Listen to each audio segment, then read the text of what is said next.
Hello friends, good evening সবাইকে। প্রতিদিনের মতো আজকেও ইভিনিং ওয়াক করতে বেরিয়েছিলাম। তবে আজকে ফেরার পথে সাথীদের বাড়িতে গেছিলাম। ওদের বাড়িতে বেশিরভাগ কিন্তু আমি শিরোরটা নিয়ে যাই এখন, আর গিয়ে ওর সাথেই বেশি সময়টা কাটাই। আর শিরো কিন্তু আমাকে বেশ ভালোবাসে, আমাকে দেখলেও খুব খুশি হয় আর আমার কোলে এসে শুয়ে পড়ে আদর খাওয়ার জন্য। তারপর খেলাম সাথীর হাতের কফি, আবার শিরোর সাথে আমি খেলতে লাগলাম। তারপর বাড়ি ফিরে কিন্তু আমার প্রিন্সেসকেও অনেক আদর করলাম। আমার কোলে আদর খেতে খেতেই ঘুমিয়ে পড়েছিল, খুব ঘুম পেয়েছিল হয়তো। তারপর বাবাই কিন্তু অলরেডি সন্ধ্যা থেকে তো পড়ছিলই। তারপর ওর পাশে বসলাম আর ওর পড়াগুলোও ধরতে, আর অমনি ওর নোটসের অজুহাত নিয়ে ওর বন্ধুদের ফোন করতে লাগলো।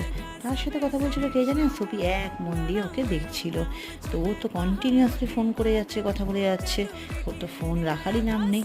চলো ওকে একটু জোর জবরদস্তি পড়াগুলো ধরে নিই, আর তার আগে তোমাদের সবাইকে টাটা জানাই। Good night.